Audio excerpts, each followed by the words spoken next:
मित्रों नमस्कार। भारतीय आयुर्वेदा पर आप लोगों का स्वागत है। मित्रों, आज मैं आप लोगों को एक ऐसा नुस्खा बताने वाला हूं जितने भी व्यक्तियों को धात, स्वप्न दोष, वीर्य का पतला होना, पेशाब में धात जाना, शुक्राणुओं की कमी, पस्सेल की समस्या, शीघ्र पतन की समस्या, शरीर में वीर्य का ना बनना, वीर्य का पतला होना, वीर्य की कमी के कारण शरीर का सूख जाना, चेहरे का ओज और तेज खत्म हो जाना, नसों में वीर्य का खाली हो जाना, ये सारी समस्याएं 1 महीने में जड़ से खत्म हो जाएंगी हमेशा के लिए। देखिए होता क्या है, जब व्यक्ति 17 साल की उम्र से, 18 साल की उम्र से, 20 साल की उम्र से हस्तमैथुन करना शुरू करता है तो धीरे धीरे व्यक्ति के शरीर में वीर्य की कमी होने लगती है, शरीर सूखने लगता है, गाल उसके पिचक जाते हैं। फिर जब व्यक्ति लगातार हस्तमैथुन करता रहता है तो होता यह है कि व्यक्ति के शरीर में जितना वीर्य बनता नहीं है उससे ज्यादा वीर्य वो निकाल देता है और शरीर में शुक्राणुओं की कमी हो जाती है। क्यों? क्योंकि शुक्राणु उतने तो बन नहीं रहे जितना व्यक्ति हस्तमैथुन करके शुक्राणु वीर्य निकाल रहा है। जब वीर्य निकाल रहा है तो शुक्राणु भी साथ के साथ निकलते जा रहे हैं, तो फिर उसके सामने धात की कमी तो होती है, नामर्दी तो आती है, शीघ्र पतन की समस्या तो आती है, शुक्राणुओं की कमी तो होती है, साथ साथ उसे पस्सेल की समस्या भी हो जाती है। उसके वीर्य में गर्मी आ जाती है, मैदे मसाने में गर्मी आ जाती है, लीवर में गर्मी आ जाती है, दिमाग में गर्मी चढ़ जाती है और उसे पीला पेशाब आने लगता है। उसकी धात भी जाने लगती है गर्मी की वजह से। एक तरफ तो उसकी धात पतली हो गई है, दूसरी तरफ उसके मैदे मसाने में और लीवर में जो गर्मी चढ़ गई उसकी वजह से उसे पीले पेशाब के साथ साथ उसकी धात भी जाने लगती है, उसे नाइट फेल भी बहुत ज्यादा होने लगता है। ये सारी समस्या उसके अंदर आ जाती हैं। जितने भी व्यक्तियों को पस्सेल की समस्या हो जाती है उनके वीर्य में शुक्राणु कभी नहीं बनते। क्यों? क्योंकि जैसे ही शुक्राणु बनते हैं तो पस्सेल की जो समस्या है उससे वो शुक्राणु मरने लगते हैं, शुक्राणु जीवित रह ही नहीं पाते। फिर उन्हें शादी के बाद बच्चा होने में बहुत समस्याएं खड़ी होती हैं।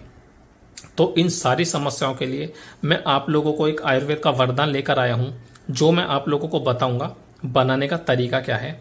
इसे आप घर पर बनाकर 1 महीना इस्तेमाल करके देखें और इसका रिजल्ट देखें। तो चलिए मित्रों, अब मैं आप लोगों को इसे बनाने की विधि बताता हूं। मैं यहाँ पर एक व्यक्ति की खुराक बता रहा हूं 1 महीने की। अब आप चाहें तो इसे व्यक्तियों के हिसाब से बढ़ा भी सकते हैं और आप अगर 2 महीना 3 महीना इसे इस्तेमाल करना चाहें तो फिर आप इसकी मात्रा बढ़ा सकते हैं। तो चलिए मैं आप लोगों को बताता हूं। अश्वगंधा, शतावर, सफेद मूसली, काली मूसली, गोंद कीकर, गोंद कतीरा, मोचरस, कमरकस, ताल मखाना, उटंगन के बीज, सफेद चंदन, सालम पंजा, सालम मिश्री, रूमी मस्तगी, सिंघाड़ा, ये सारी जड़ी बूटियां आप लोगों को 20-20 ग्राम लेनी है। इन जड़ी बूटियों को 20-20 ग्राम लेकर इन्हें सुखा लें पहले और फिर इन्हें कूट कर छान कर कपड़ छान कर लें या फिर बारीक छलनी से छान लें। उसके बाद प्रवाल पिष्टी, मुक्ताशुक्ति पिष्टी, बंग भस्म, लोहा भस्म और अबरक भस्म, ये आपको लेनी है 5-5 ग्राम। इन भस्मों को आप इन जड़ी बूटियों में मिला दें। मिलाने के बाद आप इसका वजन करें। जितना इसका दवा का आपका वजन है उतनी ही मात्रा में आप इसमें मिश्री मिला लें, धागे वाली। जब जड़ी बूटियों को कूटकर पीसकर कपड़ छान करेंगे या चलनी से छानेंगे और उसमें आप भस्म मिलाएंगे तो आपकी जो दवा है वो इस रूप में बनकर तैयार होगी, इस कलर में। ये देखिए, इस कलर में बनकर तैयार होगी। इसलिए मैंने अभी आप लोगों को दिखानी थी तो मैंने इसमें मिश्री मिलाई नहीं है। मिश्री मेरी ऐसे ही रखी है, ये है। मैं अभी इसमें मिश्री मिलाऊंगा। ये धागे वाली मिश्री है, मैंने इसे भी पीस कर रख लिया है। तो आप इसका वजन कर लें और जितना इसका वजन हो उतनी मात्रा में इसमें मिश्री मिला लें। अब इस्तेमाल करने का तरीका क्या है? 1 चम्मच दवा मॉर्निंग में नाश्ते के बाद, दूध से 1 घंटे बाद, और 1 चम्मच दवा आप लोगों को रात में लेनी है खाना खाने के 1 घंटे बाद दूध से। दूध देसी गाय का हो तो बहुत अच्छा, और अगर ना मिले तो भैंस के दूध से भी इसे आप ले सकते हैं। ठीक है, तो ये है दवा बनाने का तरीका और खाने का तरीका। अब मैं आप लोगों को यहाँ पर एक बात और बताता हूँ, इस दवा को लेने के साथ में परहेज क्या होंगे। देखिए, जब आप इस दवा को इस्तेमाल करेंगे तो आप लोगों को बाहर की चीज़ें बिल्कुल नहीं खानी है, जैसे कि pizza, burger, chowmein, Maggi, noodles, rice, chicken rice, lollipop, बाहर की तली भुनी, fast food, junk food, cold drink और बिस्किट वगैरह, जो चूड़ा वगैरह मिलते हैं ये सब नहीं खाने हैं आप लोगों को।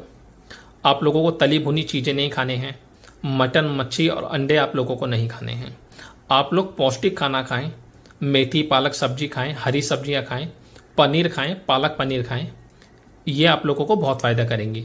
जो चीज़ें मैंने आप लोगों को बताई हैं वो चीज़ें आप लोगों को बिल्कुल भी नहीं लेनी है अगर आप लोगों को इसका 100% रिजल्ट लेना है तो, ठीक है।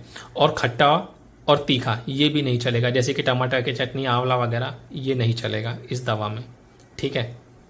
एक और बात, इस दवा को आप 1 महीने से लेकर 2 महीने से लेकर 3 महीने तक ले सकते हैं। 3 महीने के बाद आप लोगों को इसे लेने की ज़रूरत नहीं होगी। 3 महीने इस दवा के लास्ट हैं। 1 महीना तो आप कम से कम ले ही लें। एक और बात, इस दवा को कौन व्यक्ति नहीं ले सकता है ये मैं आप लोगों को और बता देता हूँ। देखिए, जितने भी लोगों को हार्ट की समस्या है, हाई बीपी की समस्या है, किडनी में किसी भी तरह की प्रॉब्लम है, इन्फेक्शन है, कमजोरी है, आईबीएस है जिसे कि संग्रहणी कहते हैं, कोलाइटिस है, वो इस दवा को बिल्कुल भी ना लें क्योंकि इसमें भस्में डाली गई हैं, फिर ये दवा उसे नुकसान करेगी, ठीक है। जो मैंने बताया है जो व्यक्ति नहीं ले सकते वो लोग ना लें, बाकी सारे लोग इस दवा को ले सकते हैं, ठीक है। इस दवा को घर पर बनाएं और इसका फ़ायदा उठाएं। और एक और बात, एक मैं आप लोगों को सलाह दूंगा, देखिए, जितने भी व्यक्तियों की भी शादी होने वाली है, उनकी शादी होने में शादी फिक्स हो गई है और हुई नहीं है, होने वाली है, तो वे व्यक्ति इस नुस्खे को घर पर बनाकर कम से कम 1 महीना खा लें, क्योंकि शादी के जो प्रॉब्लम वो फेस करने वाले हैं वो प्रॉब्लम उनके सामने फिर नहीं आएगी, वो प्रॉब्लम्स उनको फेस नहीं करनी होंगी, ठीक है। आपको शादी के बाद प्रॉब्लम फेस करनी पड़े, आपके सामने प्रॉब्लम आए, उससे पहले अगर आपके पास अभी वक्त है 2 महीना, 3 महीना, 1 महीना शादी के लिए, तो आप इसे बना करके खा लें। आपकी शीघ्र पतन की समस्या भी खत्म होगी, आपके शुक्राणुओं की फौज खड़ी हो जाएगी, आपकी धात गाढ़ी हो जाएगी, चेहरे पर ओज और तेज आ जाएगा, पिचके हुए गाल बाहर आ जाएंगे और आपका शरीर ठीक ठाक अच्छा दिखने लगेगा, ठीक है। 1 महीने ले लें, 2 महीने ले लें, 3 महीने ले लें, जैसा जो लेना चाहे ले सकता है, लेकिन इसे बनाकर जरूर इस्तेमाल करें। फालतू की चीज़ें ना खाएं, जैसे कि प्रोटीन वगैरह लोग लेते हैं ना, सप्लीमेंट वगैरह, ये सब ना लें। प्रोटीन लेना है तो डाइट के थ्रू लें, ऐसे फालतू में ना लें। उसकी जगह आप इसे इस्तेमाल करें, आप लोगों को बहुत अच्छे फायदे मिलेंगे। तो मित्रों, मिलेंगे नेक्स्ट वीडियो में, तब तक के लिए नमस्कार, जय हिंद।